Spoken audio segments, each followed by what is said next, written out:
Greater than L A होगा और इसलिए कर्वेचर पे आउटर साइड पे रहेगा। 0 मल्टीप्लाइड बाय अल्फा, अल्फा कितना है 1.4 इंटू 10⁻⁵, ठीक है, multiplied by delta L upon L मतलब अल्फा स्क्वायर। तो इसके कोऑर्डिनेट्स अगर आपने लिख लिए टीपी, और इसलिए हमारे क्वेश्चन का आंसर अगर इससे कंपेयर करोगे तो अल्फा की वैल्यू कितनी आ जाएगी, अल्फा की वैल्यू आ जाएगी 21। अगर मैं इनको इक्वेट कर रहा हूं तो मैं क्या करूंगा कि सिंपली इनकी मॉड वैल्यूज को इक्वेट कर दूंगा। हेलो स्टूडेंट्स, मेरा नाम है सुशांत और मंजिल प्रैक्टिस सीरीज में मैं आपका स्वागत करता हूं। अब ये सीरीज तो काफी टाइम से चल रही है, तो आपको पूरा पता ही है कि अगले 1-1.5 घंटे में हम लोग क्या करते हैं। इसमें एक टॉपिक लेते हैं और उसके पीवाईक्यूज करते हैं, है ना। तो अब यहां पर ये क्वेश्चंस को प्रैक्टिस करते वक्त अगर आपने इन क्वेश्चंस को पहले नहीं किया है तो मैं आपको रिक्वेस्ट करूंगा कि आप ये वीडियो को सिर्फ देखो नहीं, उससे आपका इतना इफेक्टिव यूटिलाइजेशन नहीं होगा टाइम का, बजाय कि उसके आप साथ के साथ इन क्वेश्चंस को सॉल्व करने की कोशिश करो, मतलब इस वीडियो में एक्टिवली इन्वॉल्व हो, ठीक है, तो उससे आपको ज्यादा फायदा होगा, ठीक है।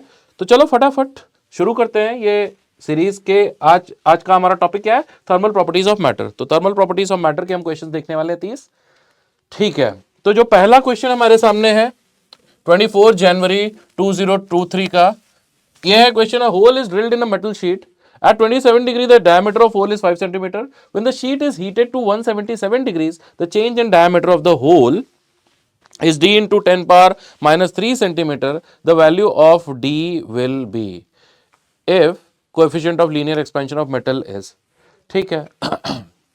अब क्या है कि आपको मालूम है कि जब किसी चीज को हीट करते हो तो ओवरऑल हर लीनियर डायमेंशन एक जैसा चेंज होता है। ऐसे समझो कि कोई फोटो है, उसको आप जूम कर रहे हो तो जैसे हर लीनियर डायमेंशन सेम प्रोपोर्शन में इंक्रीज होगा वैसे ही इंक्रीज होता है, ठीक है।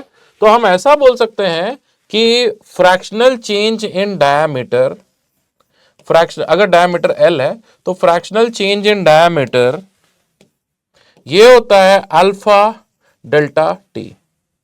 तो फ्रैक्शनल चेंज मतलब कि डी एल का वैल्यू हो जाएगा एल अल्फा डेल्टा टी, ठीक है। अब बस हम वैल्यूज डाल देते हैं।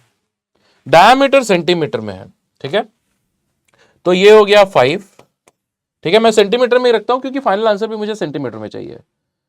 अल्फा की वैल्यू है 1.6 इंटू 10⁻⁵ और डेल्टा टी है 177 माइनस 27, 177 माइनस 27, ठीक है, ऑब्वियसली डिग्रीज में, ठीक है, डिग्री सेल्सियस, ठीक है। तो ये हो गया आपके लिए कितना 177 माइनस 27, ये तो हो जाएगा 150 इंटू 1.6 इंटू 5 इंटू 10⁻⁵, ठीक है। और हमको 10⁻³ में आंसर चाहिए था, ठीक है। इसको थोड़ा सा और सिंप्लीफाई करते हैं तो ये हो जाएगा, इसका जीरो मैं इधर ट्रांसफर कर देता हूं तो 16 इंटू 15 इंटू 5 हो जाएगा, ठीक है। तो मैं इसको लिख सकता हूं 15 इंटू 80, राइट। ये हो जाएगा एक तरीके से 15 मल्टीप्लाइड बाय 80। तो अगर हम लोग कैलकुलेट करेंगे तो ये कितना हो जाएगा 1200, है ना। तो 1200 इंटू 10⁻⁵ सेंटीमीटर, ये आएगा चेंज इन डायमीटर, है ना, डीएल, डेल्टा एल बोल सकते हैं, इनफैक्ट ये इसको डेल्टा एल भी बोल सकते हो, ठीक है, ठीक। तो यहां से डेल्टा एल की ये वैल्यू आ गई, तो ये इफेक्टिवली हो जाएगा कितना 12 इंटू 10⁻³ सेंटीमीटर। तो करेक्ट आंसर इसका आप डाल दोगे 12। ये हुआ हमारा पहला क्वेश्चन। नेक्स्ट क्वेश्चन देखते हैं, क्वेश्चन नंबर 2। लिखा हुआ है, at what temperature a gold ring of diameter 6.230 be heated so that it can be fitted on a wooden bangle of diameter 6.241 centimeter. Both diameters have been measured at room temperature. ठीक है, तो अब हम ऐसा यहां से बोल सकते हैं कि देखो हमारे लिए यहां पर डेल्टा एल, ठीक है, ये शुरुआत में डायमीटर था, बाद में ऐसा हो जाना चाहिए। तो ये तो हो जाएगा हमारे लिए 6.241 माइनस 6.231, ठीक है। तो हम ऐसा बोल सकते हैं कि delta L upon L is equal to alpha delta T, ठीक है। और इसका मतलब ये हुआ कि डेल्टा टी की जो वैल्यू आएगी वो delta L upon L multiplied by alpha आ जाएगी। ठीक है, तो वैल्यूज अगर हम लोग डालें तो यहां से फाइनल टेम्परेचर और इनिशियल टेम्परेचर, यहां पर फाइनल टेम्परेचर अगर टी है यहां पर 27 डाल देंगे। यहां पर देखो आप डेल्टा 30 था ये ना, 30। ठीक है, तो डेल्टा एल हो जाएगा हमारे लिए 0.011 डिवाइडेड बाय एल। एल का वैल्यू कितना था 6.230 मल्टीप्लाइड बाय अल्फा। अल्फा कितना है 1.4 इंटू 10⁻⁵। ठीक है, ऑल राइट। अब इस पूरे को अगर हमने कैलकुलेट किया और 27 को इधर ऐड कर दिया तो यहां से T की वैल्यू जो है वो अप्रोक्सीमेटली 152.7 डिग्री सेल्सियस आ जाती है। मतलब ऑप्शन डी आ जाता है इस क्वेश्चन का आंसर।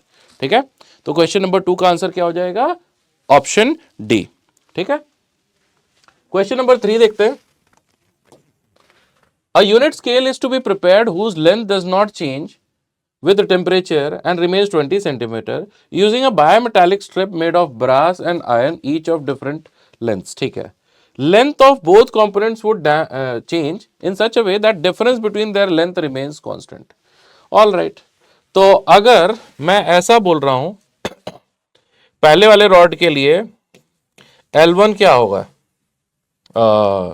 L1 डैश ये हो जाएगा L1 1 plus alpha 1 delta T, और दूसरे वाले रॉड के लिए L2 डैश ये क्या होगा L2 1 plus alpha 2 delta T. ठीक है, अगर इसमें से इसको मैं माइनस करता हूं तो L1 dash minus L2 dash ये हो जाएगा L1 minus L2 plus L1 alpha 1 minus L2 alpha 2 delta T.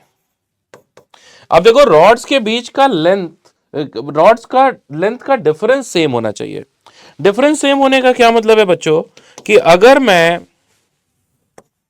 अगर समझो कि मैं बोलूं आपको कि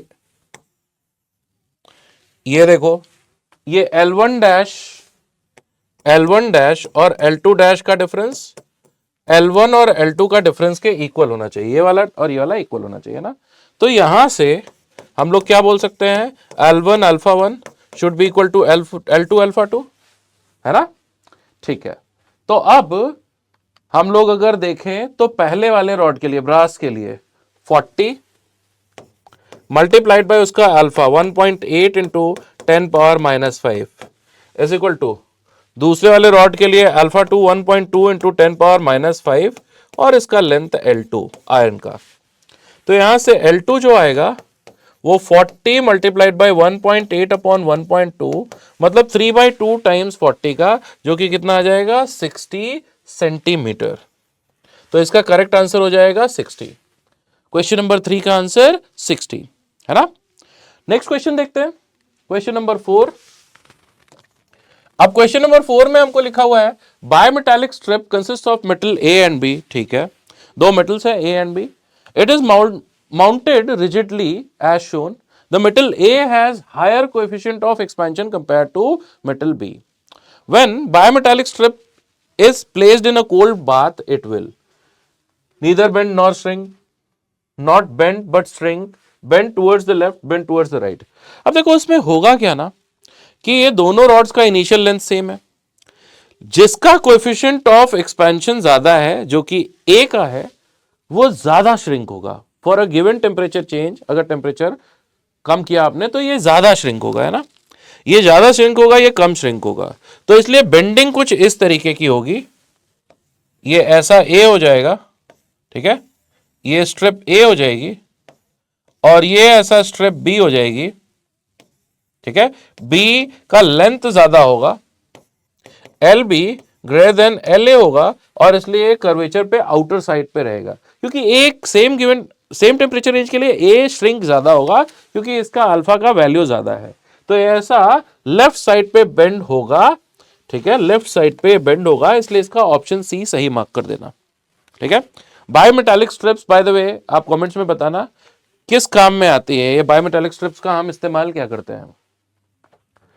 क्वेश्चन नंबर 5 देखो, क्वेश्चन नंबर 5 के अंदर लिखा हुआ है steel rod of Young's modulus 2 into 10 power 11 अल्फा 10 power -5 and length 4 metre and area of cross sectional 10 centimetre square is heated from 0 to 400, ठीक है, without being allowed to extend, tension produced in rod is, ठीक है। अब देखो, अगर एक rod को आपने हीट किया तो वो एक्सपैंड होने की कोशिश करेगा, लेकिन आपने उसको एक्सपैंड होने नहीं दिया, उसके एक्सपेंशन को रिस्ट्रिक्ट कर दिया। अगर उसके एक्सपेंशन को रिस्ट्रिक्ट कर दिया तो आपको लगता है कि उसमें एक टेंशन डेवलप होगा, वो रॉड रहेगा अंडर स्ट्रेस, है ना। तो हम ऐसा बोल सकते हैं कि देखो डेल्टा एल अपॉन एल ये होता था अल्फा डेल्टा टी, ठीक है। अगर एक्सपेंशन हो रहा है तो फ्रैक्शनल चेंज इन लेंथ इस तरीके से आप लिख सकते हो अल्फा डेल्टा टी। अगर एक्सपेंशन नहीं हो पा रहा है तो यही delta L upon L actually वो रॉड जो है उसको अगर आप कंप्रेस नहीं करने उसको एक्सपैंड नहीं करने दे रहे तो उसमें एक टेंशन प्रोड्यूस होगा, ठीक है, क्योंकि आपने उसको रिस्ट्रिक्ट कर दिया तो एक टेंशन प्रोड्यूस होगा। तो आप बोल सकते हो कि stress upon strain Young's modulus होता है, तो Young's modulus delta L upon L is equal to strain मतलब tension upon area multiplied by Young's modulus होगा, ठीक है।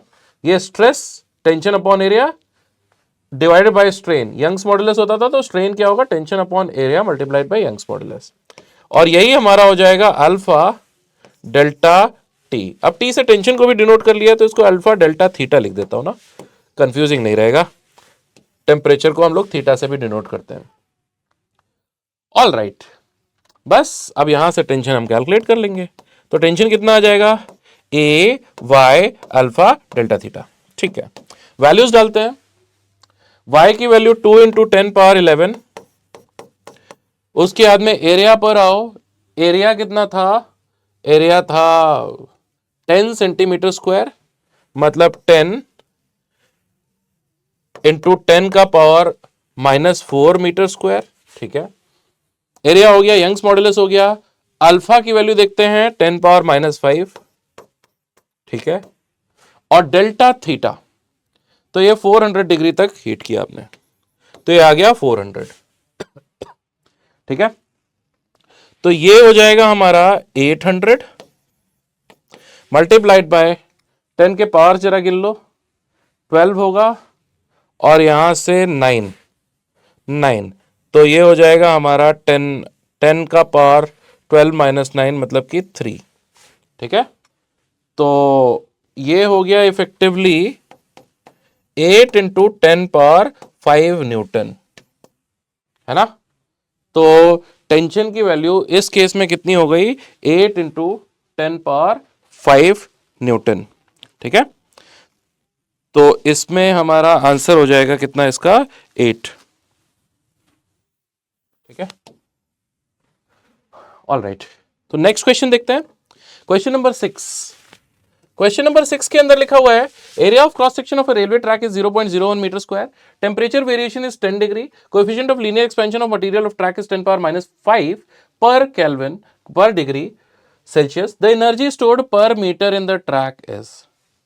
अब देखो यहां से आपको डेल्टा एल अपॉन एल ये तो मिल जाएगा कितना, अल्फा डेल्टा थीटा, ये तो हम लोगों ने बार बार कैलकुलेट किया हुआ है, ठीक है। चलो इधर से लिखना शुरू करता हूं। तो पहली बात तो ट्रैक अंडर स्ट्रेस तो रहेगा, ठीक है। तो डेल्टा एल अपॉन एल ये हो जाएगा कितना, अल्फा डेल्टा थीटा। अब आपको मालूम है कि energy per unit volume, energy per unit volume, energy per unit volume कितना होता है, एरिया मल्टीप्लाइड बाय लेंथ, ये वॉल्यूम हो गया, ठीक है। ये होता है हाफ स्ट्रेस इंटू स्ट्रेन मतलब स्ट्रेन का स्क्वायर, ठीक है, मल्टीप्लाइड बाय स्ट्रेस क्या होता है, Young's modulus multiplied by strain, है ना, मल्टीप्लाइड बाय यंग्स मॉडुलस, ठीक है, ऐसा। तो यहां से ये जो एनर्जी पर यूनिट लेंथ होगी ना वो हो जाएगी half area multiplied by Young's modulus multiplied by delta L upon L, मतलब alpha square delta theta square. ठीक है, यहां से हमको रिजल्ट मिल जाएगा।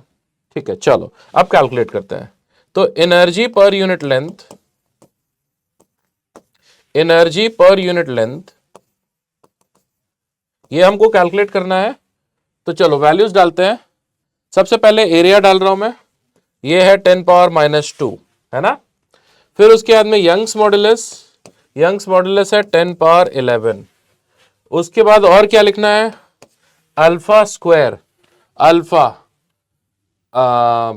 अल्फा का वैल्यू है 10 पावर माइनस 5, तो उसका square 10 power minus 10।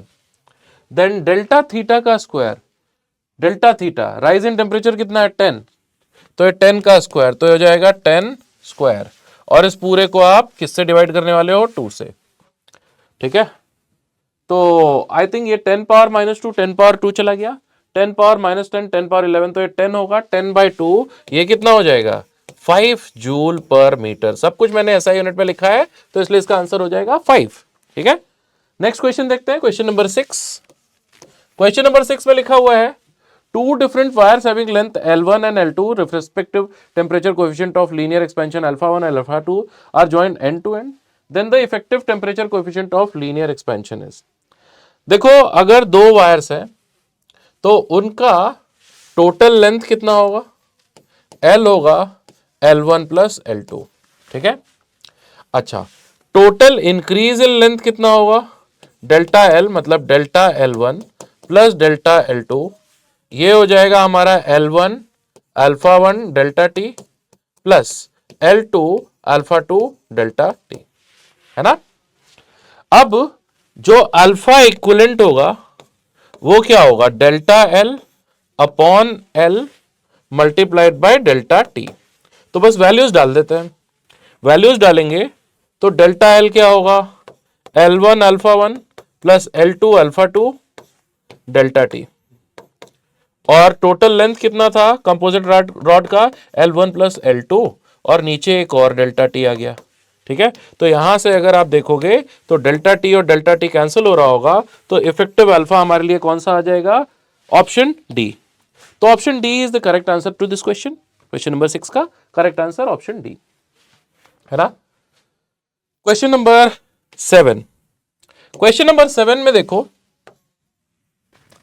Question number 7, non-isotropic solid metal cube has coefficient of linear expansion as 5 into 10 power minus 6 along x-axis, 5 into 10 power minus 6 along y and z-axis। ठीक है, तो हमको coefficient of volume expansion निकालना है। तो हमको मालूम है coefficient of volume expansion हमने प्रूव किया है, alpha 1 plus alpha 2 plus alpha 3 होता है ना। 10 पावर माइनस 6 के मल्टीप्लीकेशन फैक्टर में हमको चाहिए था, तो इसको क्या लिख सकते हो, 50 इंटू 10 पावर माइनस 6, यहां पर 5 इंटू 10 पावर माइनस 6 और 5 इंटू 10 पावर माइनस 6। ठीक है, ऐसा। ठीक है, तो ये गामा कितना हो गया, 60 इंटू 10 पावर माइनस 6 पर डिग्री सेल्सियस। तो इसका आंसर हो जाएगा, सी की वैल्यू कितनी हो जाएगी, 60। ये हो गया क्वेश्चन नंबर 7 का सॉल्यूशन, है ना। ठीक है, क्वेश्चन नंबर 8 देखते हैं। क्वेश्चन नंबर 8 में लिखा हुआ है, graph between two temperature scales P and Q as shown in the figure, between upper fixed point और lower fixed point there are 150 equal divisions of scales P and 100 divisions on scale Q। ठीक है, relationship for conversion between the two scales is given by. तो बस इस line की एक तरीके से आपको इक्वेशन लिखनी है। अगर इस पर ये ऐसा कोई एक पॉइंट आपने ले लिया, यहां पे देखो ये Q है, तो इसके कोऑर्डिनेट्स अगर आपने लिख लिए TP comma TQ comma TP, ऐसा TQ कॉमा TP। ठीक है, ये वाले पॉइंट के कोऑर्डिनेट्स क्या होंगे, आप देखो 0 कॉमा ये पूरा, ये 180 है और ये डिफरेंस 150 का है, तो यहां पे कितना हो जाएगा 30, है ना। तो हम कहेंगे TP माइनस 30 अपॉन TQ, ये हुआ स्लोप। जो कि हो जाएगा 150 अपॉन 100, 150 अपॉन 100, है ना। और यहां से TP -30 अपॉन 150, ये हो जाएगा TQ अपॉन 100 के इक्वल। तो कौन सा सही जवाब हुआ? Option B. तो क्वेश्चन नंबर 8 का आंसर कौन सा है? Option B. ठीक है, क्वेश्चन नंबर 9 की बात करते हैं। क्वेश्चन नंबर 9 में हम लोगों ने क्वेश्चन का काउंट सही रखा है ना, 5 6, ओहो, ये था हमारा क्वेश्चन नंबर 7। चलो काउंट सही रखते हैं, नहीं तो आखिर में क्वेश्चन कम पड़ जाएंगे। ये हो गया हमारा क्वेश्चन नंबर 8। ठीक है, ये हो गया हमारा क्वेश्चन नंबर 9। ठीक है, कौन सा क्वेश्चन है? 9। ठीक है, तो ये हुआ क्वेश्चन नंबर 10। क्वेश्चन नंबर 10 देखते हैं। Heat energy of 184 kilo joule is given to a block of ice of mass 600 gram at -12 degree Celsius. Specific heat of ice is 4 times 2.3 joule per kilogram per degree Celsius. ठीक है, latent heat of ice is 336 kilo joule per kilogram. और आपको बताना है कि final temperature क्या होगा system का, एक चीज, और ये आइस पूरा पिघल गया है कि नहीं, कितना फ्रैक्शन आइस होगा, कितना वाटर होगा, ये सारी बातें आपको बतानी है। ठीक है, तो चलो करते हैं इसको, अलग पेज पर करेंगे आराम से। पहली चीज कि यहां इस क्वेश्चन के अंदर देखो, एक मिनट, हाँ, तो अगर इस क्वेश्चन के अंदर आप देखोगे तो आपके पास 184 किलो जूल हीट आपने सप्लाई किया। आइस का मास कितना था? 600 ग्राम। उसको -12 डिग्री से 0 डिग्री पर अगर हम लेकर के आएंगे तो जो हीट खर्च होगा Q1 वो हो जाएगा 0.6 किलोग्राम में मैंने लिखा है इसको, और फिर 2222.3 ये जूल में है, और टेम्परेचर 12 डिग्री। ठीक है, डिफरेंस फाइनल है 0, इनिशियल है 12। ठीक है, तो ये सॉल्व करोगे तो ये करीब करीब 16,000 जूल्स आता है हीट। ठीक है, 16,000 जूल्स। टोटल हीट आपने किया कितना दिया था? 184 किलो जूल। ठीक है, तो 184 किलो जूल में से अब टोटल क्यू था 184 किलो जूल, मतलब 184,000 जूल। इसमें से ये Q1 अगर आप माइनस करोगे 16,000 जूल्स, इसको अगर आप माइनस करोगे तो कितना आ जाएगा? 84 में से 16 माइनस करोगे तो ये करीब करीब 68 ना, 168,000 जूल आ जाएगा। ठीक है, अब ये 168,000 जूल जो हीट बचा, ये इसको आइस को कन्वर्ट करने लग जाएगा किसमें? वाटर में। ठीक है, अब आइस को कितना ये कन्वर्ट कर पाएगा, ये अगर हम देखें तो आइस का लेटेंट हीट गिवन है 336 किलो जूल पर ग्राम। तो हम बोल सकते हैं कि m multiplied by 336,000 is equal to 168,000। ठीक है, और यहां से जो मास कन्वर्ट होगा वो करीब करीब आएगा कितना? 0.5 किलोग्राम। ठीक है, 0.5 किलोग्राम। ठीक है, तो 0.5 किलोग्राम वाटर हुआ और 0.1 किलोग्राम आइस हुआ, पूरा कन्वर्ट तो हो नहीं पाया। तो इसका मतलब फाइनल टेम्परेचर तो देखो 0 ही रहेगा। ठीक है, 0 के ऊपर नहीं जा पाएगा। तो एक तरीके से फाइनल टेम्परेचर हमारे लिए कितना हुआ? 0 डिग्री सेल्सियस, और उस पे आइस कितना है? 0.1 किलोग्राम। वाटर कितना है? वाटर है 0.5 किलोग्राम। ठीक है, 500 ग्राम वाटर है 0.5 किलोग्राम। ठीक है, तो अब अगर हमको बोला कि final system will have a mixture of ice and water in ratio 1:5। ठीक है, तो ये सही है, आइस और वाटर का रेशियो 1:5 रहेगा। और फाइनल टेम्परेचर आइस और वाटर इक्विलिब्रियम में कौन से टेम्परेचर पे एग्जिस्ट करते हैं? 0 डिग्री पे। तो फाइनल टेम्परेचर रहेगा 0। तो ऑप्शन ए इसका सही हो जाएगा क्वेश्चन नंबर 10 का। ठीक है, आगे देखते हैं क्वेश्चन नंबर 11। क्वेश्चन नंबर 11 में a faulty thermometer reads 5 degree in melting ice and 95 degree in steam. Correct temperature on absolute scale will be, ठीक है, when the faulty thermometer reads 41 degree Celsius। ठीक है, तो हमको मालूम है टेम्परेचर का कन्वर्जन हम कैसे करते हैं। 41 माइनस इस स्केल पर ये जो मेल्टिंग आइस का जो टेम्परेचर है 5 अपॉन 95 माइनस 5, ठीक है। ये लिखेंगे जो भी टेम्परेचर होगा केल्विन में minus lower limit 273 upon 373 upon 273, जो कि हो जाएगा कितना 100, ठीक है। तो यहां से T माइनस 273 ये हम कैलकुलेट कर सकते हैं, कितना आएगा ये 36 इंटू 10 अपॉन 9, ठीक है। तो ये आ गया कितना 40। तो जो T आएगा वो आएगा 273 प्लस 40, जो कि आ जाएगा 313 केल्विन, है ना। तो क्वेश्चन नंबर 11 का आंसर हो जाएगा 313 केल्विन, ठीक है। आराम से देख लो। नेक्स्ट क्वेश्चन देखते हैं, क्वेश्चन नंबर 12। इस पे लिखा हुआ है copper block of mass 5 kilogram is heated to a temperature of 500 degree Celsius and placed on large ice block. What is the maximum amount of ice that it can melt, ठीक है। Specific heat भी हमको copper का दे रखा है, उसके बाद में latent heat of fusion water का दे रखा है, और फिर उसके बाद में हमसे पूछ रहे हैं कि आंसर क्या होगा, ठीक है। तो चलो देखते हैं। अगर एक कॉपर ब्लॉक है उसको 500 डिग्री तक हीट करके रखा है, तो ये अगर 0 डिग्री पे आएगा, 0 डिग्री पे, तो उससे जो हीट पैदा होगा वो हो जाएगा कितना 5। कॉपर के लिए स्पेसिफिक हीट की यूनिट जरूर देख लेना।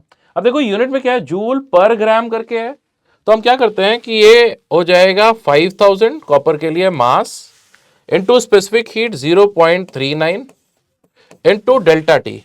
500 से 0 तक आया तो कितना हो गया 500, ठीक है। और ये किसके इक्वल हो जाएगा, जो आइस का मास है m मल्टीप्लाइड बाय 335 जूल पर ग्राम पर डिग्री सेल्सियस, ठीक है। तो यहां से m की वैल्यू जो आएगी वो आएगी 5000 इंटू 0.39 इंटू 500 अपॉन 335।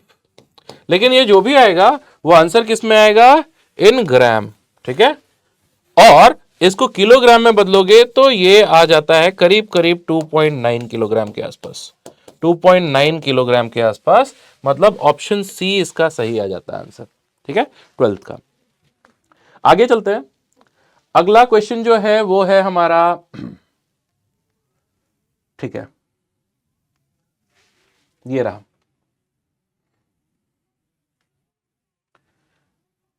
ठीक है, अगला क्वेश्चन है ये, क्वेश्चन नंबर 12 के बाद में क्वेश्चन नंबर 13। इस पे लिखा हुआ है lead bullet penetrates into a solid object and melts assuming that 40% of its kinetic energy is used to heat it. Initial speed of the bullet is, ठीक है, initial temperature of the bullet given है, melting point bullet का given है, latent heat of fusion of lead given है, specific heat capacity lead की given है। ये सारी इंफॉर्मेशन हमको गिवन है और हमको बोला जा रहा है कि इस सवाल का जवाब बताओ, ठीक है। तो अब हम लोग करेंगे क्या, ध्यान से देखो कि चलो इसको नए पेज पर कर लेते हैं।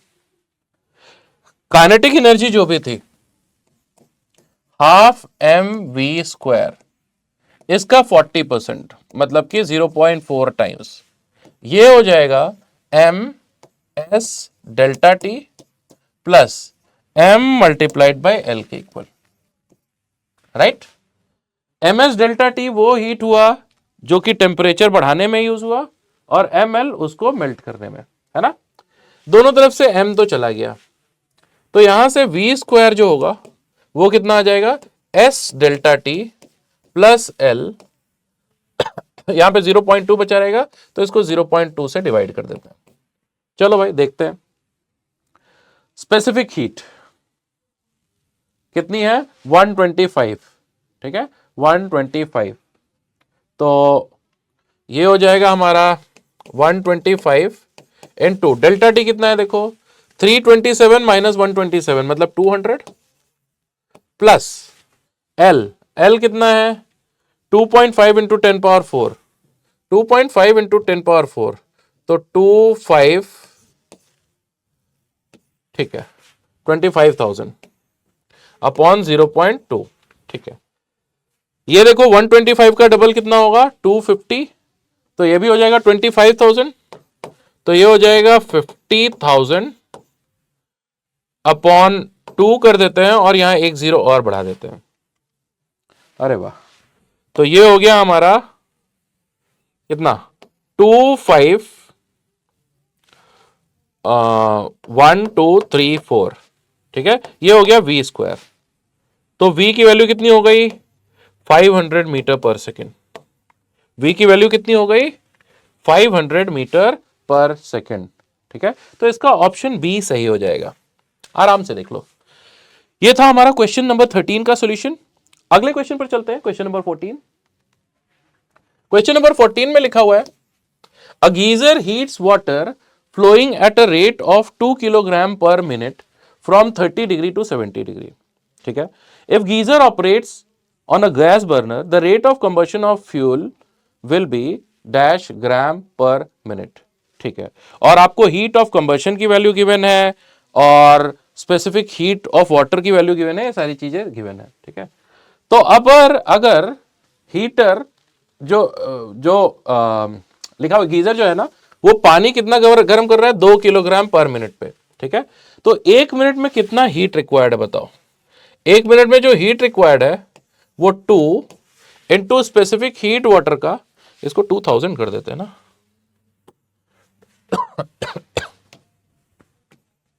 2000 ठीक है क्योंकि स्पेसिफिक हीट किसमें गिवन है जूल पर ग्राम पर डिग्री सेल्सियस में ठीक है। तो 2000 इंटू 4.2 इंटू टेम्परेचर में चेंज कितना है 40 ठीक है। ये होगा अगर हीट ऑफ कंबशन जो निकलता है 8 इंटू 10 पावर 3 जूल पर ग्राम है तो इसी को आप लिख सकते हो 8 इंटू 10 पावर 3 मल्टीप्लाइड बाय जितना भी मास ग्राम में जला ठीक है। तो बस डिवाइड कर देते हैं यहां से m की वैल्यू आएगी देखो 10 पावर 3 तो चला गया ठीक है। तो ये हो जाएगा 80 इंटू 4.2 अपॉन 8 ग्राम जो कि कैंसिल होता हुआ सा दिख रहा है मुझे 42 ग्राम आंसर आ जाएगा इसका है ना 42 ग्राम इस क्वेश्चन का आंसर हो जाएगा ठीक है पर मिनट ऑब्वियसली। तो ये 42 ग्राम पर मिनट इस क्वेश्चन का आंसर हो जाएगा ठीक है। क्वेश्चन नंबर 15 देखते हैं। क्वेश्चन नंबर 15 में लिखा हुआ है a calorimeter of water equivalent 20 gram contains 180 gram of water at 25 degree ठीक है। m gram of steam at 100 degree is mixed in it till the temperature of the mixture is 31 degree Celsius. The value of m is close to.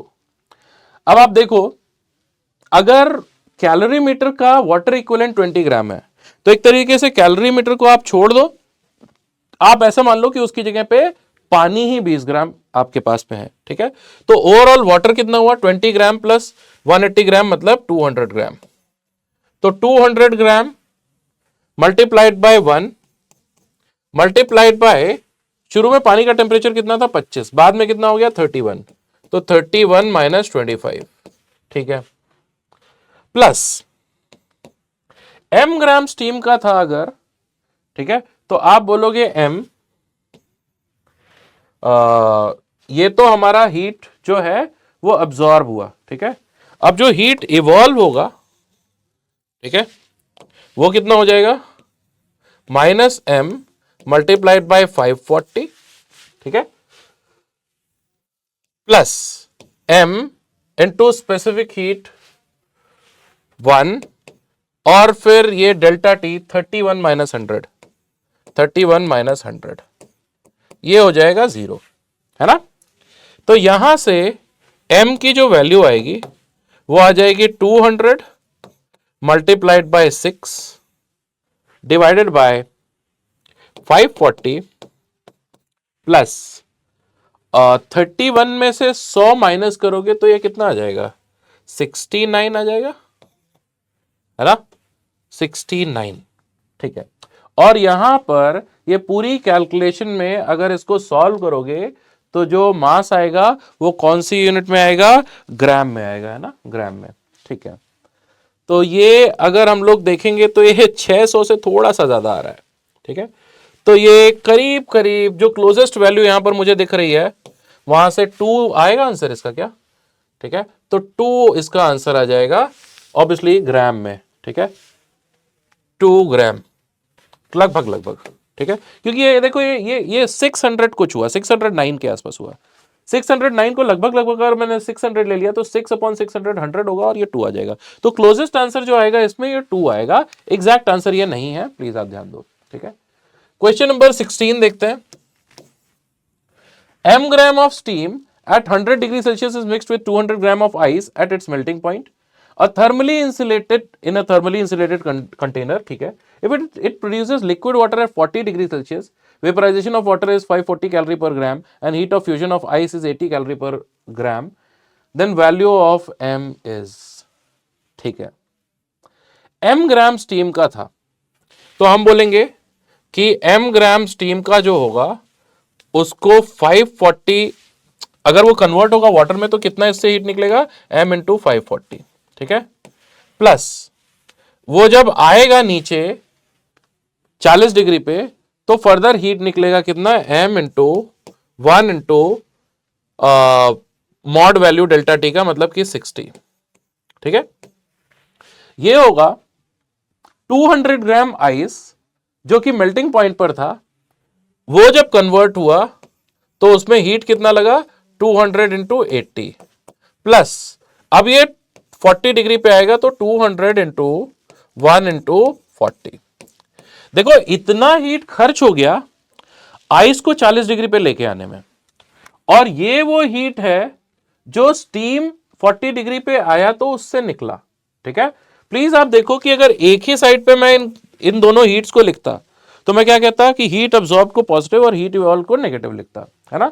लेकिन अगर मैं इनको equate कर रहा हूं तो मैं क्या करूंगा कि सिंपली इनकी मॉड वैल्यूज को इक्वेट कर दूंगा। ठीक है, तो बस यहां से m 540 प्लस 60 कितना होता है, 600। ठीक है, तो ये हो जाएगा 200 अपॉन 600 और इधर आ जाएगा आपका 80 और 40 मतलब 120। ठीक है, तो 0 0 चला गया, या नीचे 3 बचा, तो ये इफेक्टिवली कितना हो जाएगा, 40 ग्राम, है ना। तो इसका आंसर आ जाएगा कितना, 40। ठीक है, नेक्स्ट क्वेश्चन पे चलते हैं, क्वेश्चन नंबर 17। अब वो क्वेश्चन नंबर 17 के अंदर हमको 3 कंटेनर्स गिवन है। ठीक है, उन तीनों कंटेनर्स के अंदर क्या भरा हुआ है, पानी, तो स्पेसिफिक हीट सेम होगा, लेकिन ये पानी कितने टेम्परेचर पे डला हुआ है ये हमको नहीं मालूम है। ठीक है, लेकिन कुछ डेटा हमको गिवन है कि अगर मान लेते हैं इस कंटेनर का टेम्परेचर T1 है, इसका टेम्परेचर T2 है, इसका टेम्परेचर T3 है, अगर इन दोनों का सर्टेन अमाउंट मिक्स करते हो तो टेम्परेचर 60 आया, इन दोनों का कुछ अमाउंट मिक्स करते हो तो टेम्परेचर 30 आया, इन दोनों का कुछ अमाउंट मिक्स करते हो तो टेम्परेचर 60 आया। अब 1-1 लीटर अगर तीनों कंटेनर में से लिक्विड लिया, पानी लिया और उसको मिक्स किया तो क्या टेम्परेचर आएगा ये आपको बताना है। ठीक है, तो पहले डेटा से हम लोग शुरू करते हैं। पानी का स्पेसिफिक हीट कितना, 1। ठीक है, तो अगर S भी ले लें तो अल्टीमेटली वो कैंसिल हो जाएगा, तो मैं बोल सकता हूं कि 1 इनटू स्पेसिफिक हीट, इसके लिए 60 माइनस T1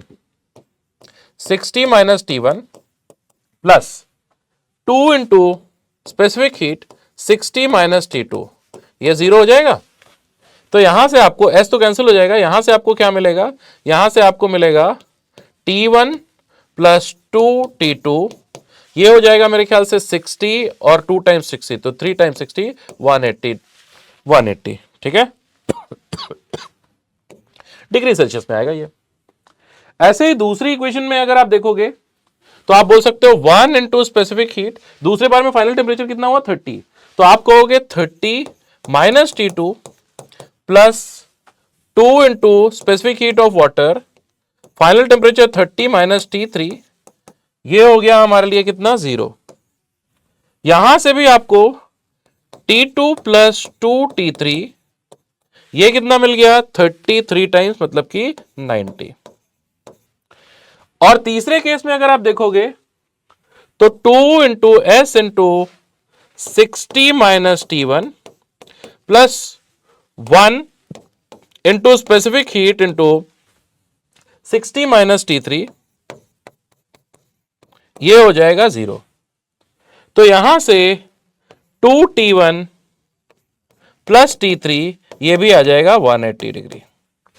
ऑल राइट, तो आपके पास तीन डेटा पॉइंट है, तीन इक्वेशंस हैं, 1 2 3। इन तीनों को चलो हम ऐड कर देते हैं। अगर इन तीनों को ऐड करोगे तो आपको मिलेगा 2T1 plus T2 plus T3, ये आ जाएगा, इधर की तरफ देख लो, 180 180 और 90, तो कितना हो जाएगा 360 और 90 540 450 450। ठीक है, ये आ गया 450। ठीक है, आगे चलते हैं, नए पेज पर देखेंगे। ठीक है, वेट 2 नहीं, ये 3 आएगा ना, 3। तो यहां से T1 T2 T3 का सम आ गया कितना 150। ठीक है, अब देखो तीसरे केस में हम लोग क्या बोलेंगे, 1 into specific heat final temperature theta minus T1 plus 1 into specific heat final temperature theta minus T2 plus 1 into specific heat final temperature minus T3। फिर से कैलोरीमेट्री की इक्वेशन लगाइए, ये 0 के इक्वल हो जाएगा। और यहां से 3 थीटा, ये कितना हो जाएगा T1 plus T2 plus T3, जो कि पिछली इक्वेशन से हमको 450/3 मतलब 150 डिग्री सेल्सियस मिला क्या। तो थीटा की वैल्यू 150/3 मतलब 50 डिग्री सेल्सियस होगा, 50 डिग्री सेल्सियस, है ना। तो इस क्वेश्चन का आंसर क्या हो जाएगा 50। ठीक है, 17th क्वेश्चन का आंसर 50। क्वेश्चन नंबर 18 देखते हैं। क्वेश्चन नंबर 18 में a thermometer graduated according to a linear scale reads a value x naught when in contact with boiling point and x naught by 3 when in contact with ice.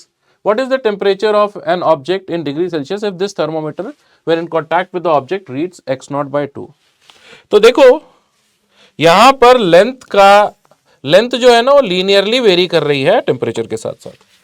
तो एक तरीके से 0 degree Celsius पे हमारे पास length कितनी थी, x not by 3। ठीक है, 100 डिग्री सेल्सियस पे हमारे पास लेंथ कितनी थी एक्स नॉट। हमको बताना है वो कौन सा टेम्परेचर था जहां पे लेंथ थी एक्स नॉट बाय 2। तो देखो ये लीनियरली वेरी कर रहा है लेंथ, इसका मतलब मैं बोल सकता हूं कि x naught minus x naught by 3, ये टोटल चेंज इन लेंथ हुआ 100 डिग्री सेल्सियस पे। ठीक है, तो अगर per unit length, per unit temperature जो चेंज इन लेंथ है, अगर ये वाले डेटा से निकालेंगे तो हमको क्या मिलेगा, x naught by 2 minus x naught by 3 upon t minus 0, है ना। और यहां से टी की वैल्यू मिल जाएगी कितनी, 100 लिखोगे, देखो एक्स नॉट तो कैंसिल हो जाएगा, 1/2 माइनस 1/3 आई थिंक 1/6 हो जाएगा, डिवाइडेड बाय 1 माइनस 1/3 ये हो जाएगा 2/3, है ना। तो ये हो गया हमारा 100/4, जो कि कितना हो गया 25 डिग्री सेल्सियस। तो करेक्ट आंसर इसका हो गया ऑप्शन ए। यहां पर कितना टेम्परेचर रहेगा 25 डिग्री सेल्सियस, है ना। नेक्स्ट क्वेश्चन देखते हैं, क्वेश्चन नंबर 19। क्वेश्चन नंबर 19 में लिखा हुआ है when m1 gram of ice eight -10 degree Celsius is added to m2 gram of water at 50 degree Celsius. Finally, no ice is left and the water is at 0 degree Celsius. The value of latent heat of ice is, ठीक है।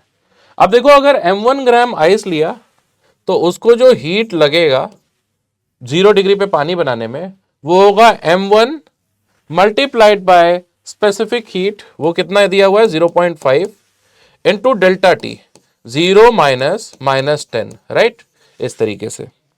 जो कि effectively positive 10 आ जाएगा। 0 minus minus 10, right, plus m1 into L, ये हो जाएगा पानी जो 0 डिग्री पे आया 50 डिग्री से, तो उससे जो भी हीट निकला उसके इक्वल। तो इसको हम लिख देंगे m2 इंटू पानी का specific heat 1 multiplied by delta T, वो हो जाएगा 50 माइनस 0 मतलब 50।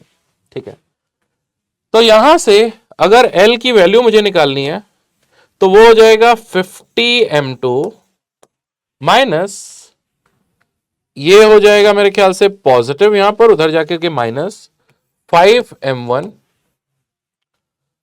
अपॉन m1, है ना। तो ये हो जाएगा 50m2 अपॉन m1 माइनस 5, ये L का वैल्यू हो जाएगा। तो ऑप्शन सी इसका सही मान लें हम लोग, है ना। ऑप्शन ना ना ना ना ना ना ना ना ना ना ना ना, गड़बड़ हो गई गड़बड़ हो गई गड़बड़ हो गई, रुको रुको रुको रुको रुको रुको, 5, हाँ ठीक है ठीक है ठीक है ठीक है ठीक है, तो ऑप्शन सी ही इसका सही जवाब है ना। तो ये इसका सही आंसर हो गया option C, 50m2 upon m1 minus 5। ठीक है, तो ऑप्शन सी इसका करेक्ट आंसर हो गया। क्वेश्चन नंबर 20 देखो, इसमें क्या लिखा हुआ है, 1 kg of water at 20 degree Celsius is heated in an electric kettle whose heating element has a mean temperature average resistance of 20 ohm। ठीक है, RMS value in voltage in mains is 200 volt। ठीक है, ignoring heat loss from the kettle, time for water to evaporate fully is close to। ठीक है, अब देखो हमारे पास 1 kilogram पानी था, ठीक है, 1 किलोग्राम पानी था। तो अब अगर हम पानी के लिए बात करें तो जो हीट चाहिए होगा 1 किलोग्राम पानी के लिए, हीट जो चाहिए होगा वो होगा, देखो ये तो होगा 4200, आई मीन एक minute, 1 into 4200 into delta T, ये 20 डिग्री पे था पहले, इसको 100 डिग्री पे लेके जाओगे मतलब कि 80। ठीक है, प्लस लेटेंट हीट कितना था 2260 किलो जूल, तो इसको 1 इंटू, ये वाली वैल्यू जूल में थी तो इसको भी जूल में लिखेंगे, 2260,000। ठीक है, ये इतना जूल आपको हीट चाहिए होगा।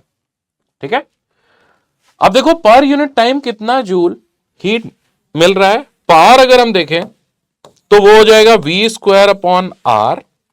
ठीक है, ये कितना हो जाएगा, वोल्टेज एवरेज था 200, तो 200 इंटू 200 अपॉन 20, मतलब ये 2000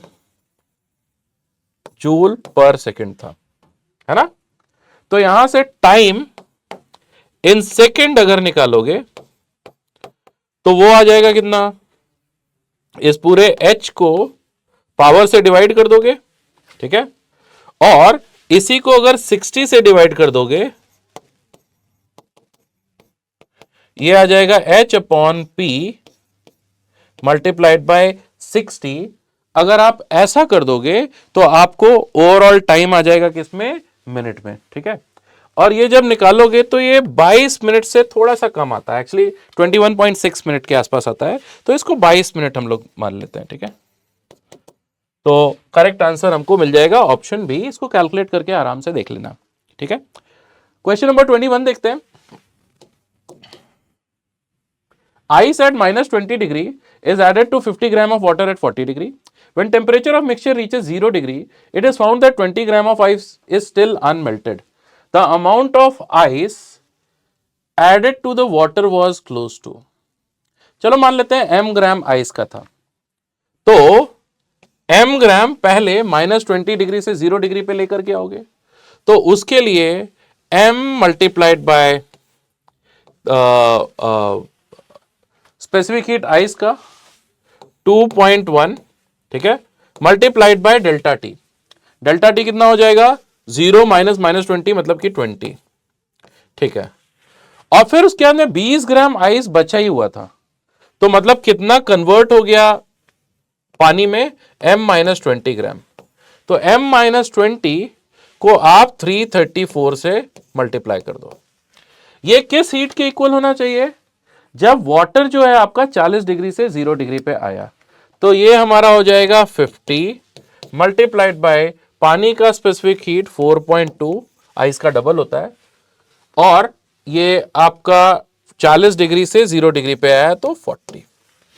ठीक है, ये हो गया हमारा, इसमें जो कैलोरीमेट्री की जो इक्वेशन हुई वो ये बनी, है ना।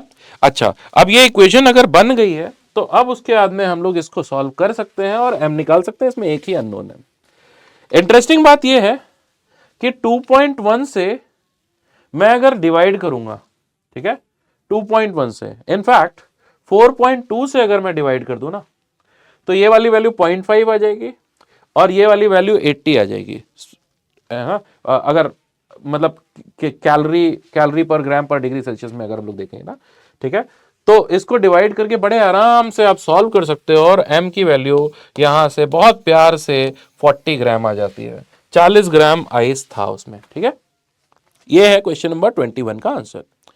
क्वेश्चन नंबर 22 देखते हैं। क्वेश्चन नंबर 22 में लिखा हुआ है 2 coils require 12 minute and 60 minutes respectively to produce same amount of heat energy when connected separately to the same source. If they are connected in parallel arrangement to the same source, the time required to produce same amount of heat will be। ठीक है, तो देखो पहले वाले source का जो power होगा वो v² / R1 होगा। ठीक है, इसको टाइम 20 से अगर मैं मल्टीप्लाई कर दूंगा तो यहां से हमको हीट Q मिल जाता है। ऐसे दूसरे सोर्स के लिए v² / R2 multiplied by time कितना था 60, ये कर देंगे तो हीट मिल जाएगा Q। ठीक है, अगर दोनों सोर्सेस को हमने पैरेलल में लगा दिया तो उस केस में हम ऐसा बोल सकते हैं कि पैरेलल में 1/R होगा 1/R1 प्लस 1/R2, और इसलिए इस बार v² R का मतलब होगा v² 1/R1 plus 1/R2, alright, multiplied by time t, ये हो जाएगा हमारे लिए Q। ठीक है, तो यहां से v² R1 की वैल्यू तो मैं डाल सकता हूं कितना, Q/20, और v² R2 की वैल्यू क्या डाल सकता हूं, Q/60। तो ये हो जाएगा Q/20 प्लस Q/60, ये हो जाएगा Q/T। ठीक है, तो बस यहां से टाइम की कैलकुलेशन हमारे लिए आसान हो गई।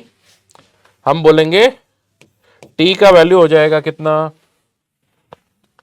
60 × 20 अपॉन 60 प्लस 20, 80, राइट। तो ये 15 मिनट आ जाएगा आंसर, है ना। तो इस क्वेश्चन का answer 15, question number 22 15। All right, next question देखते हैं बच्चों। ये हो गया क्वेश्चन नंबर 25। Question number 22। अब क्वेश्चन नंबर 23 देखते हैं। क्वेश्चन नंबर 23 में लिखा हुआ है as per the given figure 2 plates A and B of thermal conductivity K and 2K are joined together to form a compound plate. ठीक है, the thickness of plate are 4 and 2.5 centimetre respectively and the area of cross section is 120 centimeter square for each plate. The equivalent thermal conductivity of the compound plate is। ठीक है, तो हमको मालूम है equivalent thermal conductivity K equivalent ये आता है L1 plus L2 upon L1 upon K1 plus L2 upon K2। ठीक है, इस तरीके की सिचुएशन में तो बस हमको वैल्यूज डालनी है। तो L1 हम लिखेंगे 4 प्लस L2 2.5, नीचे आएगा 4 upon K plus 2.5 upon 2K, तो ये K पूरा ऊपर आ जाएगा, तो ये हो जाएगा हमारा 6.5 K, और यहां पर हो जाएगा, और 2 भी ऊपर आ जाएगा एलसीएम में से यहां पे, और 8 प्लस 2 10.5, तो इफेक्टिवली हो जाएगा 13 अपॉन 10.5। ठीक है, तो ये हो जाएगा हमारा 130 अपॉन 105 K, जो कि हो जाएगा 1 प्लस कितना 25 अपॉन 105 K। इसको भी 5 ऊपर नीचे कैंसिल करोगे तो ये क्या आएगा 1 प्लस 5/21 के। और इसलिए हमारे क्वेश्चन का आंसर अगर इससे कंपेयर करोगे तो अल्फा की वैल्यू कितनी आ जाएगी, अल्फा की वैल्यू आ जाएगी 21। तो क्वेश्चन नंबर 23 का आंसर 21। ठीक है, क्वेश्चन नंबर 24 देखते हैं। इसमें लिखा हुआ है two thin metallic spherical shells of radii R1 and R2 are placed with their centres coinciding. ठीक है, a material of thermal conductivity K is filled in the space between the shells. The inner shell is maintained at temperature θ1 and the outer shell is maintained at the temperature θ2, where θ1 is less than θ2. ठीक है, rate at which heat flows radially through the material. अब देखो जो heat के flow का rate होगा dq by dt, वो तो temperature difference minus thermal resistance होगा। बस ये थर्मल रेजिस्टेंस क्या है ये हमको नहीं पता है, ये पता चल जाएगा तो बात बन जाएगी। तो इसके लिए आप देखो क्या करेंगे कि अगर एक पतली सी स्फेरिकल शेल ली मैंने, एक ऐसी पतली सी स्फेरिकल शेल जिसका अगर रेडियस है r और थिकनेस है dr। ठीक है, तो इसका रेडियल थर्मल करंट के लिए जो रेजिस्टेंस होगा dr, वो आ जाएगा थिकनेस L अपॉन के होता है बेसिकली, तो यहां पर आ जाएगा dr अपॉन ये सरफेस एरिया जो होगा वो कितना हो जाएगा 4 पाई r square multiplied by k। ठीक है, ठीक। तो ऐसी जितनी भी ऐसी कॉन्सेंट्रिक शेल्स होंगी उन सब का रेजिस्टेंस सीरीज में रहेगा। ओवरऑल रेजिस्टेंस निकालने के लिए हमको क्या करना पड़ेगा, उनको सीधे सीधे ऐड करना पड़ेगा, और इसलिए सीरीज में ओवरऑल रेजिस्टेंस जो आएगा वो हो जाएगा 1/4 पाई के, ये बाहर लिखेंगे, integration dr upon r square. ठीक है, और वो कहां से कहां तक, R1 से R2 तक, R1 टू R2। ठीक है, इसका इंटीग्रेशन आएगा -1/r, और अगर आप डायरेक्टली लिखोगे तो 1/4 पाई के 1/R1 माइनस 1/R2, ये आ जाएगा रेजिस्टेंस। ठीक है, अगर ये थर्मल रेजिस्टेंस आ गया तो अब वापस यहां पर हम आते हैं, चलो नए पेज पर मैं लिख देता हूं। अगर थर्मल रेजिस्टेंस हमको मिल गया तो dq बाय dt ये हो जाएगा हमारे लिए θ2 माइनस θ1 अपॉन, ये थर्मल रेजिस्टेंस डिनोमिनेटर में डिवाइड करेंगे तो R2 minus R1, R2 minus R1 denominator में आएगा, यहां आएगा R1 R2 और क्या आएगा 4 पाई के, 4 पाई के R1 R2 4 पाई के। ठीक है, तो 4 पाई के R1 R2 θ2 माइनस θ1 और R2 माइनस R1। ठीक है, ठीक है, तो ये हमारे लिए सही जवाब हो गया इसका। ठीक है, आराम से देख लो। ऑल राइट, तो क्वेश्चन नंबर 24 का सही आंसर कौन सा हो गया, ऑप्शन डी। ठीक है, क्वेश्चन नंबर 25 देखते हैं। इस क्वेश्चन में लिखा हुआ है rod CD of thermal resistance 10 kW is joint at the middle of identical rod AB as shown in the figure. The length A, B and D are maintained and A, B and D are maintained at temperatures 200, 100 and 125. Heat current in CD is P watt. ठीक है, तो देखो अगर इसका thermal resistance 10 है, ठीक है, तो इतने हिस्से का कितना होगा 5K पर वॉट, और ये भी होगा 5K पर वॉट। ठीक है, और ये होगा 10K पर वॉट। ठीक है, वॉट इनवर्स वॉट इनवर्स। ठीक है, अगर पॉइंट C का टेम्परेचर T है तो मैं ऐसा बोल सकता हूं कि 200 minus T upon 5K plus 125 minus T upon 10K plus 100 minus T upon 5K। ये क्या हो गया, 0 हो गया। और यहां से अगर हम टी की वैल्यू निकालेंगे तो हमको यहां से मिल जाएगा, देखो एलसीएम तो मिल जाएगा 10, ठीक है। तो ये हो जाएगा हमारा 200 और 200, ठीक है, 400, 200 एंड 200, ठीक है, 400 और ये 525, 525 माइनस 2 और 2, सॉरी 4, ये हो जाएगा 625 ना, 625, ये होगा 400 और 200, 600, 725 ना, 725, 400 और 200, 600, 725, हाँ ठीक है, अब ठीक है, माइनस 2t, 2t और t, 5t, ये हो गया 0। तो t की वैल्यू यहां से हो गई 725 अपॉन 5, कितना आएगा ये 145 डिग्री सेल्सियस, ठीक है। तो ये टेम्परेचर आ गया कितना 145, ठीक है। तो अब अगर हमको, ठीक है, इतना तो ठीक है, अब हमको थर्मल करंट पूछ रहे हैं, ठीक है, किसमें, सीडी में। तो अगर हम सीडी में बात करेंगे तो हीट करंट मतलब कि d Q by D t, सीडी में जो आएगा वो टेम्परेचर डिफरेंस 145 माइनस 125 अपॉन 10, है ना। तो ये जो है हमारा, ये कितना आ जाएगा 20 अपॉन 10, ठीक है, 20 अपॉन 10, ये वॉट इन वर्स लिख देते हैं, ठीक है, ऑल राइट, 20 अपॉन 10 मतलब कि कितना आ जाएगा 2, ठीक है। तो हमारे लिए इसका आंसर क्या हो जाएगा 25 क्वेश्चन नंबर का 2, ठीक है। तो करेक्ट आंसर इसका हो गया 2, ठीक। क्वेश्चन नंबर 26 देखते हैं। क्वेश्चन नंबर 26 में heat source at T is equal to 10 power 3 kelvin is connected to another heat reservoir, ठीक है, at T is equal to 10 square Kelvin by a copper slab which is 1 meter thick. Given that thermal conductivity of copper is 0.1 watt per Kelvin per meter, ठीक है, energy flux through it in the steady state is. तो देखो energy flux का मतलब क्या होता है, D Q by D T per unit area.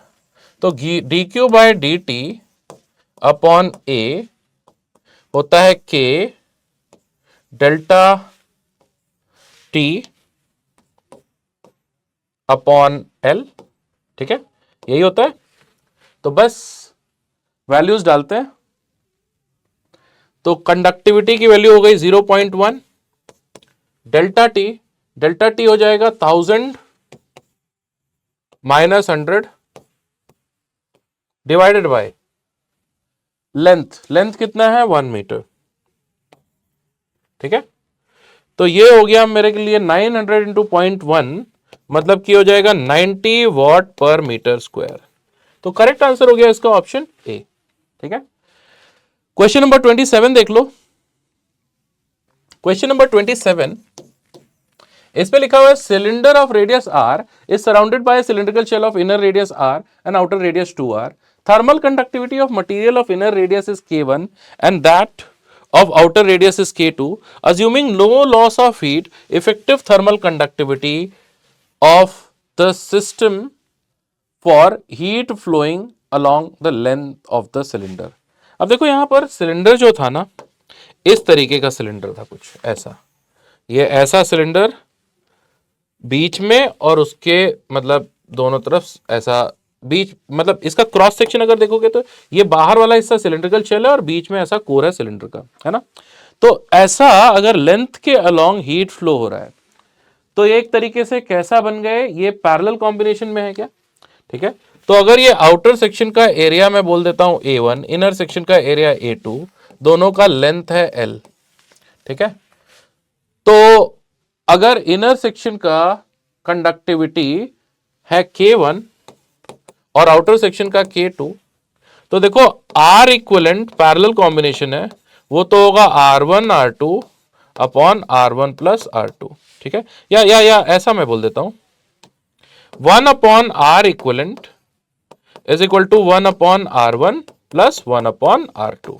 ठीक है, अब यहां पर इनका अगर एरिया देखें, ये आउटर रेडियस और ये इनर रेडियस। ठीक है, ये वाला रेडियस कितना था r और ये वाला रेडियस था 2r। तो जो एरिया A2 है, ऑल राइट, इसको मैं A2 लिख देता हूं, A2 ये A1। ठीक है, तो A1 आएगा हमारे लिए पाई आर स्क्वायर, A2 आएगा 4 pi R square minus pi R square, ये वाला हिस्सा। ठीक है, तो ये हो जाएगा 3 पाई आर स्क्वायर। ठीक है, अच्छा, अब यहां पे आप देखो रेजिस्टेंस होता कितना है, L अपॉन के ए। ठीक है, तो यहां पर ये हो जाएगा L डिनोमिनेटर में आएगा, K इक्वलेंट मल्टीप्लाइड बाई ये टोटल एरिया। टोटल एरिया कितना हो जाएगा 4 पाई आर स्क्वायर। इधर आओ, L अपॉन K1, A1 हो जाएगा pi R square plus L upon K2 multiplied by 3 pi R square. All right, तो यहां से पाई आर स्क्वायर तो चला जाएगा, L भी चला जाएगा, तो मुझे ऐसा लग रहा है कि K इक्वलेंट जो आएगा वो आएगा K1 plus 3K2 upon 4।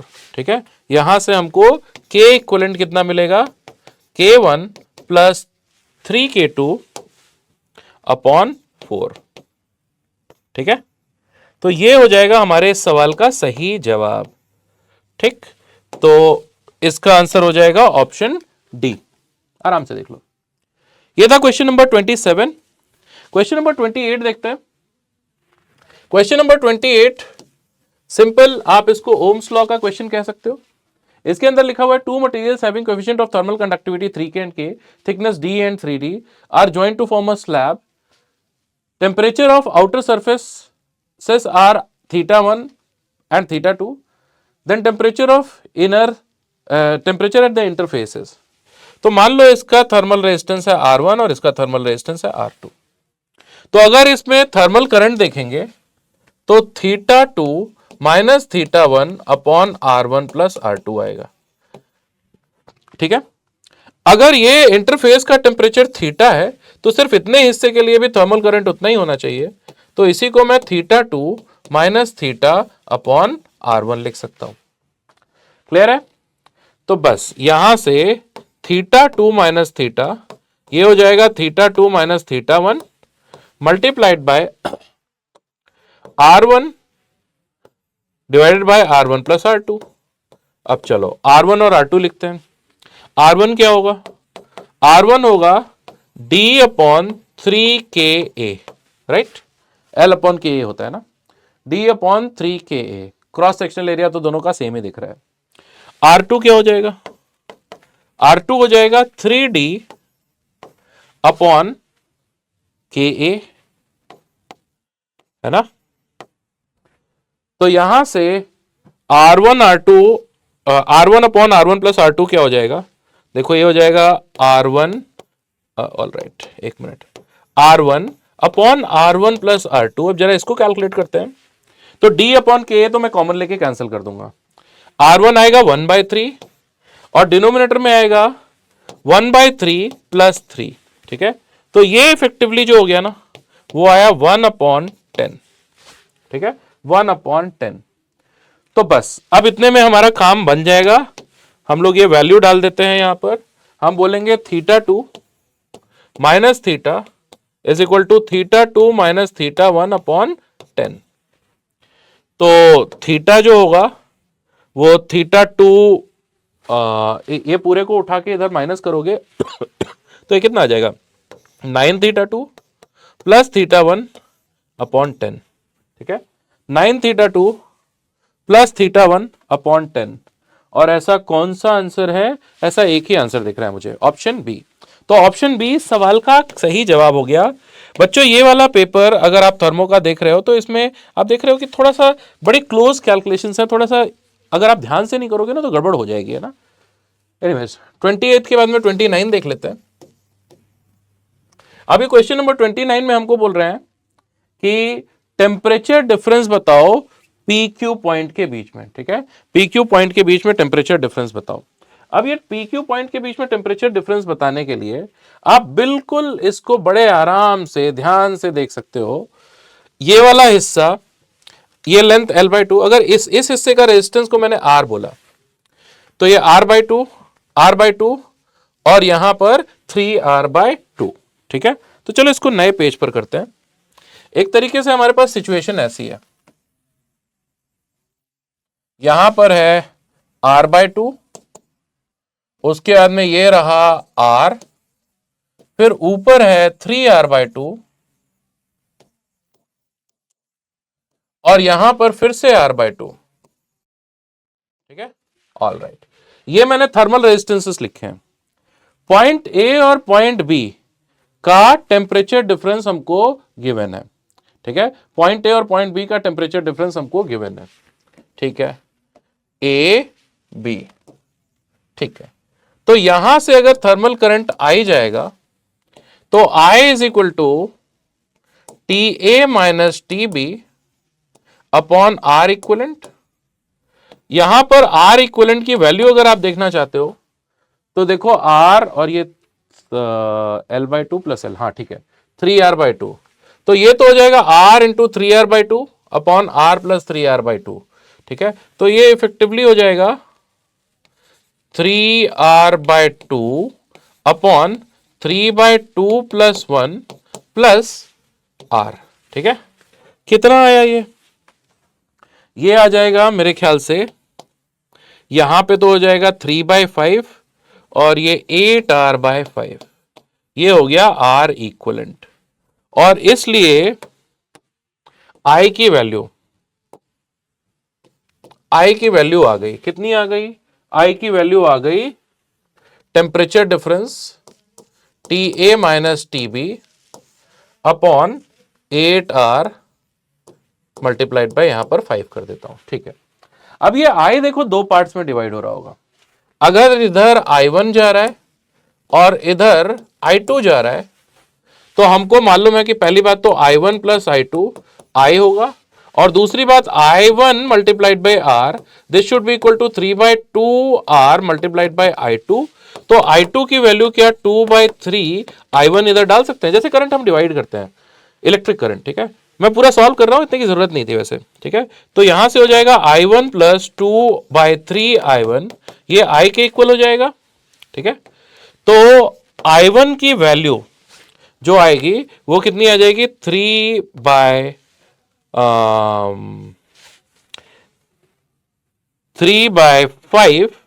I, ठीक है। I1 की वैल्यू आ गई। अब टेम्परेचर डिफरेंस अगर ये दोनों पॉइंट्स के बीच में निकालना है, P और Q के बीच में, तो मैं ऐसा बोल सकता हूं बच्चों कि TP माइनस टी क्यू ये हो जाएगा I1 मल्टीप्लाइड बाय R, जो कि होगा 3/5 टाइम्स IR, ठीक है। अब यहां से अगर आप, ये हो गया TP माइनस TQ, ठीक है। अच्छा, इस वाली इक्वेशन से अगर आप देखो तो IR की वैल्यू मिलेगी कितनी, TA माइनस TB कितना गिवन है, 120, इसको 5 से मल्टीप्लाई करो और 8 से डिवाइड करो, ठीक है। तो ये हो गया हमारे लिए IR का वैल्यू, IR, और ठीक है, तो फिर TP माइनस TQ ये हो जाएगा 3 इंटू 120 अपॉन 8 इंटू 5, तो 5 और 5 चला गया और ये हो गया कितना, ये हो गया 8 15, तो ये 45 डिग्री सेल्सियस, ठीक है। तो इसका आंसर हो जाएगा 45 डिग्री सेल्सियस, ऑप्शन ए इसका करेक्ट आंसर हो जाएगा, ठीक है। चलो लास्ट क्वेश्चन देख लेते हैं, आखिरी क्वेश्चन पढ़ते हैं। ये हमारे पास लिखा हुआ है 2 आइडेंटिकल बीकर, ठीक है। A and B contain equal volume of 2 different liquids at 60 degree each and left to cool.